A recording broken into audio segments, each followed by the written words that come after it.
Muito bem, hoje ela foi ventilada aí a versão de um acordo negociado, de uma proposta negociada pelo governo com a equipe econômica, ali pelo Palácio do Planalto, com a equipe econômica, a turma do Ciro Nogueira, com apoio do Bolsonaro, com Arthur Lira na Câmara, com Paulo Guedes, mas aí o pessoal não chegou a um consenso. É uma proposta bem estranha, porque ela justamente para você tentar dar uma pernada, dar uma pedalada e evitar consequências piores, ela promove uma gambiarra mesmo. Ela é uma gambiarra fiscal. O governo pagaria R$211 extras para o Auxílio Brasil chegar a R$400, ou seja, eles pegariam o valor médio do Bolsa Família, somaria R$211 para chegar a 400. O problema é que você, quando faz isso, 30 bi para sustentar essa brincadeira estão fora do teto. Então eles estão tentando, vamos colocar isso aqui na PEC dos precatórios, a gente aprova a PEC dos precatórios. Olha, gente, para vocês terem uma ideia, parte da equipe do Paulo Guedes já não estava muito contente, ameaçou até se demitir, entregar o cargo, caso a proposta fosse anunciada, caso esse valor fosse anunciado da maneira que está. O Palácio do Planalto chegou a marcar a divulgação, aí uma cerimônia no Palácio do Planalto e cancelou em cima da hora. O Antônio Timóteo vai explicar para a gente em detalhes o que aconteceu. Solta o VT, Freitas. Boa noite, Cláudio, tudo bem? O governo planejava anunciar ainda hoje, em uma cerimônia às 17 horas no Palácio do Planalto, um benefício de R$400 do Auxílio Brasil. O governo quer turbinar esse programa social para garantir votos para as eleições de 2022. O problema é o seguinte, que para turbinar esse benefício e pagar um benefício extraordinário de R$211, o governo ia precisar bancar esses recursos fora do teto de gastos. Significa o quê? Que ele ia desrespeitar as regras fiscais vigentes no país, ia precisar de uma autorização extraordinária a ser incluída na PEC dos precatórios para fazer um gasto extra de 30 bilhões de reais para bancar o aumento do valor médio do Bolsa Família, que vai ser transformado em Auxílio Brasil. Isso pesou muito no mercado. Os investidores acharam que essa proposta era ruim e isso levou o governo a adiar o anúncio do programa.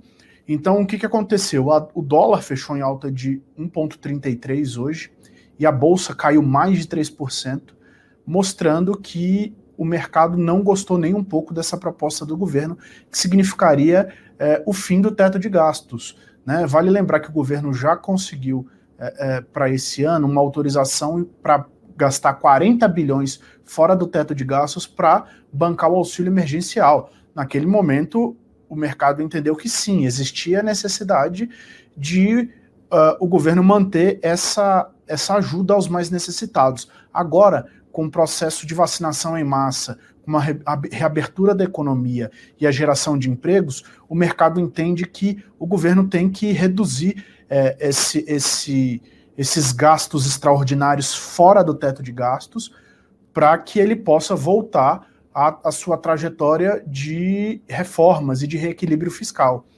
Então, na prática, significa dizer que o mercado não gostou da proposta governista de um novo auxílio da criação do auxílio emergencial de R$400 fora do teto de gastos.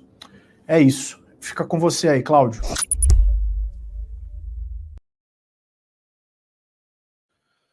Muito obrigado, Timóteo. Está aí nossa equipe, brava equipe do Antagonista, acompanhando todos os desdobramentos dos principais temas que mexem com a sua vida. Olha, tem uma coisa acontecendo na Petrobras, essa história aí eu acho que está bem explicada, a gente ouviu diversos especialistas, tem economistas que chamaram essa história não de gambiarra, mas disseram que estavam resgatando a contabilidade criativa, né, da época do PT, e claro, tudo isso afasta investimento, por isso essa derrubada aí, apesar do Ciro Nogueira, que agora virou analista econômico, ter dito que o mercado já precificou. Já precificou.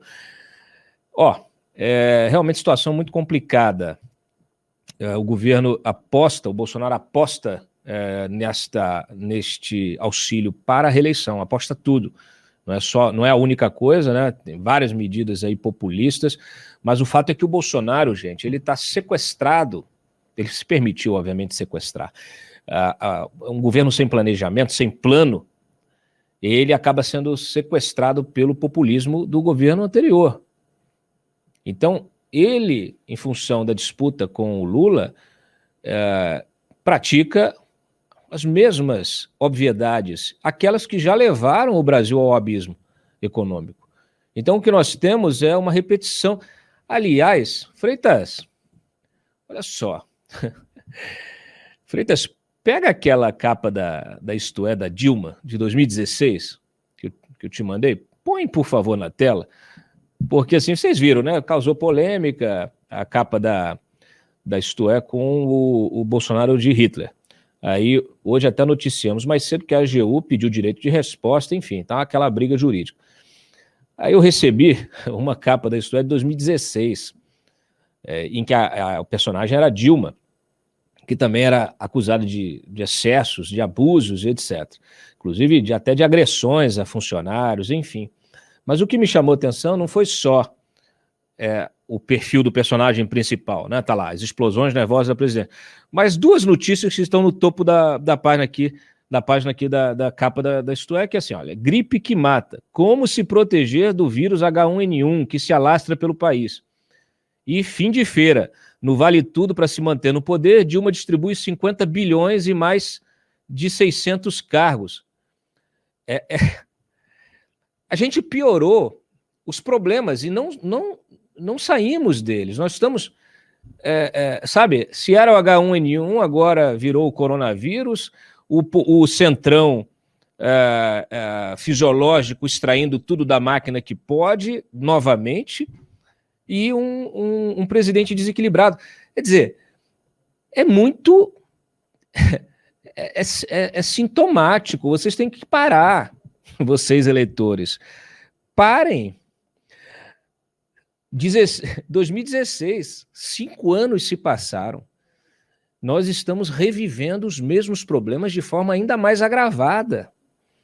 Se o rombo era X, agora é 2X. Até a pandemia piorou, que não tem nada a ver com o governo, mas até o vírus veio um vírus pior. Mas, gente, a tendência é que se você não faz o seu dever de casa, se você não aprova reformas importantes, se você não estabiliza o gasto público, se você não investe na infraestrutura, não investe em formas de você transformar, criar um ambiente de prosperidade, um ambiente de geração de emprego, se você perde, gasta energia se consumindo em discussões e interesses político-partidários e interesses pessoais, que é o que move a máquina hoje, 99% do tempo essa gente está pensando em fazer negócio ou em manter o seu poder. Então o eleitor, o cidadão comum, fica completamente alijado do sistema. Como os problemas normalmente são cíclicos, você vem, né, tem uma onda positiva no mercado internacional, aí o preço das commodities, você tem um boom, aí o Brasil é carregado junto com esse boom internacional.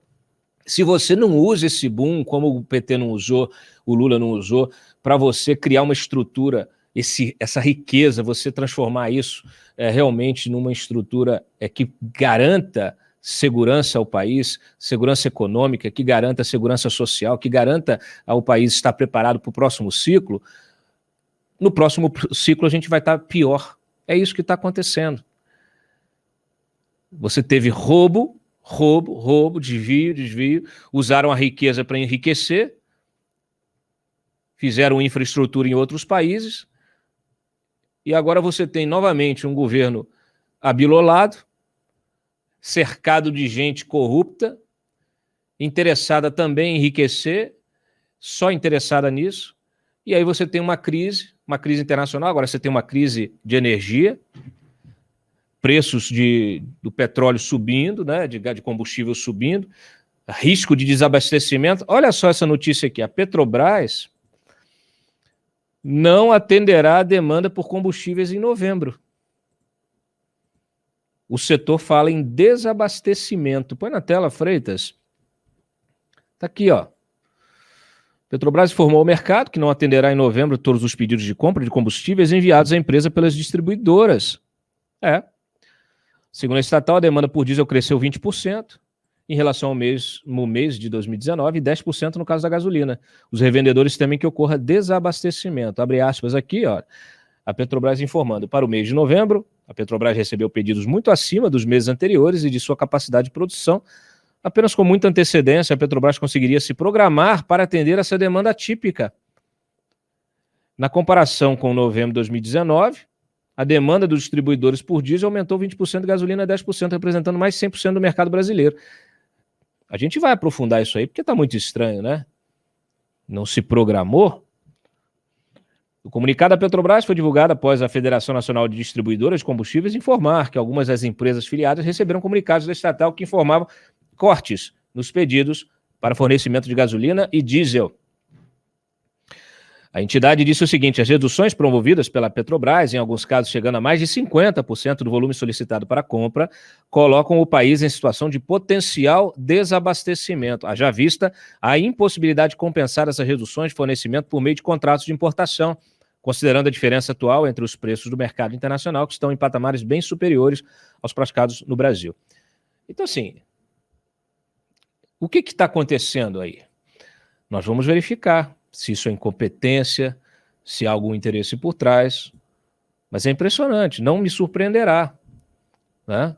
Não me surpreenderá, porque você tem gente como o Bolsonaro na presidência da República, que colocou um amigo, um parceiro, um amigo de academia, comandando uma empresa do tamanho da Petrobras. O Roberto Castelo Branco até disse mais cedo que o Bolsonaro se acha dono da empresa. Então tem algo realmente grave acontecendo e a gente precisa entender, e você vai saber primeiro aqui no Antagonista.